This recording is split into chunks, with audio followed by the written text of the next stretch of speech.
Hello learner, আমি Manisha. Let's learn with Manisha চ্যানেলে সকলকে স্বাগত। আমি এই চ্যানেলটিতে শিক্ষাবিজ্ঞান বিষয়ের বিভিন্ন তথ্য দিয়ে থাকি। আজকে আমি স্কুল সার্ভিস কমিশন, মাদ্রাসা সার্ভিস কমিশনের শিক্ষাবিজ্ঞান বিষয়ের সিলেবাসের অন্তর্গত ইউনিট 1 থেকে ফিলোসফি ও এডুকেশন কী এবং এর ক্লাসিফিকেশন কী সেটা নিয়ে বিষয়ভিত্তিক আলোচনা করব, যেটা তোমাদের WBPSC এর অ্যাসিস্ট্যান্ট মাস্টার এবং অ্যাসিস্ট্যান্ট মিস্ট্রেসের প্রস্তুতিতে সহায়তা করে। যদি ভিডিওটি তোমাদের ভালো লেগে থাকে তাহলে সাবস্ক্রাইব করবে এবং পাশে থাকা বেল আইকনটিকে ক্লিক করে সবার আগে নোটিফিকেশন পেয়ে যাবেন। ভিডিওটি শুরু করার আগে কোন কোন বিষয়গুলি তোমাদের পড়তে হবে সেটা সম্পর্কে একটু জেনে নেওয়া যাক।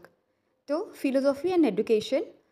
What is philosophy? Sources of philosophy, education, sources of education, difference between philosophy and education, branches of Indian Western philosophy, metaphysics, part of metaphysics, epistemology, axiology, nature of Indian philosophy, types of Indian philosophy, types of Western philosophy, এই কতগুলো বিষয় তোমাদের আজকের আলোচনার বক্তব্য। Definition of philosophy. তাহলে দর্শন কি?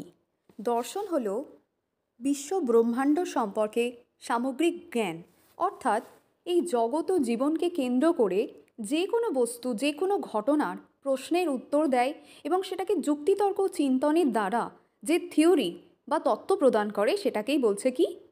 ফিলোসফি। এবার জানবো সোর্সেস অফ ফিলোসফি। ফিলোসফি একটা ইংলিশ ওয়ার্ড, কোথা থেকে এসেছে? ফিলোস এবং সোফিয়া থেকে। ফিলোস কথাটার অর্থ কি?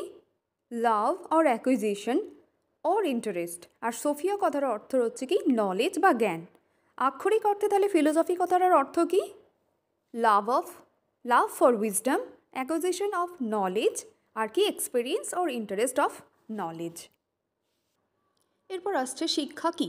শিক্ষা হলো সেই সব প্রক্রিয়ার সমষ্টি যার মাধ্যমে একটা মানুষ শৈশব থেকে পূর্ণবয়স্ক পর্যন্ত তার যে সামাজিক, প্রাকৃতিক, মানসিক পরিবেশের সঙ্গে খাপ খাইয়ে নিচ্ছে এবং খাপ খাওয়ানোর সময় সে যে অভিজ্ঞতার সঞ্চয় করছে সেই অভিজ্ঞতার সমষ্টি হচ্ছে কি শিক্ষা। একজন বিশিষ্ট ব্যক্তির সংজ্ঞা এখানে তুলে ধরা হয়েছে, যথা by education I mean an all round drawing out of the best in child and man, body, mind and spirit. এটা কে বলেছিলেন? মহাত্মা গান্ধী। আর স্বামী বিবেকানন্দ কি বলেছিলেন এডুকেশন সম্বন্ধে? Education is the manifestation of perfection already in man. এরপর আসছে সোর্সেস অফ এডুকেশন। এডুকেশন শব্দটা Latin শব্দ, কোথা থেকে এসেছে? এডুকেয়ার, এডুকিরি এবং এডুকেটম থেকে। এই যে এডুকেয়ার কথার অর্থ হচ্ছে কি? লালন পালন করা। এডুকিরি শব্দের অর্থ নিষ্কাশন করা। আর এডুকেটম যার অর্থ হচ্ছে কি? শিক্ষাদান করা। আর এই যে সংস্কৃত শিক্ষা শব্দটি সংস্কৃত কোন ধাতু থেকে এসেছে? শাস ধাতু থেকে, যার অর্থ হচ্ছে শাসন করা। আর এই যে বাংলা ভাষায় শিক্ষা শব্দটা আবার কোথা থেকে এসেছে? বিদ্যা, ঠিক আছে, যার সংস্কৃত বিদ ধাতু থেকে এসেছে, যার অর্থ হলো কি? জ্ঞান আহরণ করা। এরপর আসছে difference between philosophy and education. Philosophy আর এডুকেশনের মধ্যে পার্থক্য কী? আচ্ছা, ফিলোসফি হচ্ছে কি ফান্ডামেন্টাল পার্ট, সেখানে এডুকেশন হচ্ছে কি অ্যাপ্লাইং পার্ট। আচ্ছা, ফিলোসফি যেখানে থিওরি মেকিং পার্ট, সেখানে এডুকেশন হচ্ছে একটা কি প্র্যাকটিক্যাল পার্ট। যেখানে ডিসিশন মেকিং বা সিদ্ধান্ত গ্রহণ করা হচ্ছে কোথায়? ফিলোসফিতে। সেখানে এডুকেশন কী করছে? সোসাইটি ডেভেলপ করছে। যেখানে ফিলোসফির কাজ হচ্ছে কি নলেজ গেইন করা, সেখানে এডুকেশন হচ্ছে কি অলরাউন্ড ডেভেলপমেন্ট করে। Branches of Indian philosophy and western philosophy. Indian ফিলোসফিতে দেখা যাচ্ছে যে মেটাফিজিক্স, এপিস্টিমোলজি, অ্যাক্সিওলজি। আর ওয়েস্টার্ন ব্রাঞ্চের মধ্যে রয়েছে কি metaphysics, epistemology, axiology, ethics and aesthetics. ঠিক আছে, এরপর জানবো মেটাফিজিক্স কী এবং তার প্রকারভেদগুলো কী কী। ঠিক আছে, তো মেটাফিজিক্স হলো যে ফিলোসফি গড, সোল, স্পিরিট নিয়ে চর্চা করে বা জীবনের প্রকৃত সত্য, শান্তি ও আনন্দ লাভ করার চেষ্টা করে, সেটাই হচ্ছে কি মেটাফিজিক্স। এবার মেটাফিজিক্স হচ্ছে কি কত প্রকারের? মোট 4 প্রকারের। প্রথমটা কি অন্টোলজি, তারপর হচ্ছে কি অসমোলজি, তৃতীয়টা হচ্ছে কি কসমোলজি, আর চতুর্থটা হচ্ছে কি থিওলজি। এই অন্টোলজি মানে কি? অন্টোলজি হচ্ছে ব্যক্তি তার অভ্যন্তরীণ তন্ত্র মন্ত্র সাধনা দুঃখ কষ্ট যন্ত্রণা দিয়ে যখন নিজের পরিতৃপ্তি লাভ করছে সেটাকেই বলছে কি অন্টোলজি। আর অসমোলজি মানে হলো যখন ব্যক্তি প্রকৃত সত্য উপলব্ধির জন্য সে শুদ্ধাচার সততা, ঠিক আছে, এই রকম বিষয়গুলো কি করছে নিয়ে চর্চা করছে এবং তার মাধ্যমে সে রিয়েলাইজেশন কি করতে পারছে, সেটাকেই বলছে কি অসমোলজি, যেমন সৎ কার্য করা। আচ্ছা, তারপর একটা রয়েছে কি কসমোলজি। কসমোলজি হচ্ছে কি পার্থিব জীবনের দৃশ্যমান জগত বিষয় নিয়ে যারা রিয়েলিটি সার্চিং করে, সেটা হচ্ছে কি কসমোলজি। আর থিওলজি মানে হলো যখন ধর্মীয় রীতিনীতিকে কেন্দ্র করে বা কোনো মনীষী বা কোনো সাধু সন্ন্যাসীকে কেন্দ্র করে রিয়েলাইজেশন করছে, সেটাকেই বলছে কি থিওলজি। এবার আসছে এপিস্টিমোলজি। এপিস্টিমোলজি কি? এপিস্টিমোলজি হচ্ছে জগতের যে কোনো বিষয় নিয়ে সার্চিং করা বা জ্ঞান বা নলেজ আহরণ করা, সেটাকেই বলছে কি এপিস্টিমোলজি।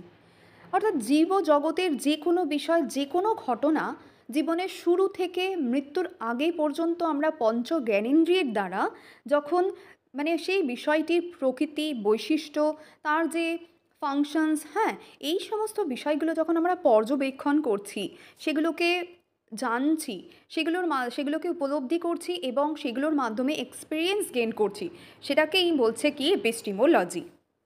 এবার জানবো অ্যাক্সিওলজি কী এবং এর প্রকারভেদগুলো কী কী।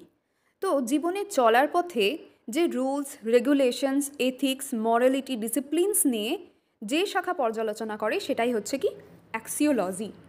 ঠিক আছে। আচ্ছা, এই অ্যাক্সিওলজি কী করে, আমাদের কি করা উচিত কোনটা অনুচিত, এই যে বিষয়টা, এর ফলেই ব্যক্তির মধ্যে কি একটা self belief self consciousness self realisation power গড়ে ওঠে, এটাকেই বলছে কি অ্যাক্সিওলজি। এবার এই অ্যাক্সিওলজির হচ্ছে কি তিনটে ভাগ রয়েছে, কি কি? একটা হচ্ছে কি লজিক, একটা হচ্ছে কি এথিক্স, আর একটা হচ্ছে কি অ্যাস্থেটিক্স। এবার জানবো নেচার অফ ইন্ডিয়ান ফিলোসফি। দুই ধরনের ইন্ডিয়ান ফিলোসফি রয়েছে, কি কি? একটা অর্থোডক্স আর একটা হচ্ছে কি আনঅর্থোডক্স অর হেটেরোডক্স। ঠিক আছে, অর্থোডক্স মানে হচ্ছে কি আস্তিকবাদ, যেটা গড সোল স্পিরিট রিলেটেড, আর আনঅর্থোডক্স বা হেটেরোডক্স হচ্ছে কি যেটা science secular technology related. Types of Indian philosophy. তো অর্থোডক্সের মধ্যে কি রয়েছে, যেটা হচ্ছে কি আস্তিক দর্শন। প্রথম কি রয়েছে সাংখ্য, তারপর যোগা, ন্যায়, বৈশেষিক, উত্তর মীমাংসা, পূর্ব মীমাংসা। আর এইদিকে কি রয়েছে আনঅর্থোডক্সের মধ্যে, যেটা কি ঈশ্বরে বিশ্বাসী নয়, তাহলে কি চার্বাক, জৈন আর বৌদ্ধ। ঠিক আছে, আমরা আগে টাইপস অফ ইন্ডিয়ান ফিলোসফি দেখলাম, এরপর টাইপস অফ ওয়েস্টার্ন ফিলোসফি দেখব। তো দেখো ওয়েস্টার্ন ফিলোসফির ধরনগুলো কি কি রয়েছে, idealism, naturalism, pragmatism, existentialism, realism আর মার্কসিজম। তো আমি নেক্সট দিন তোমাদের আইডিয়ালিজম সম্বন্ধে একটা পাঠ পড়াবো। ঠিক আছে, তোমরা একটুখানি এটা দেখে নিও।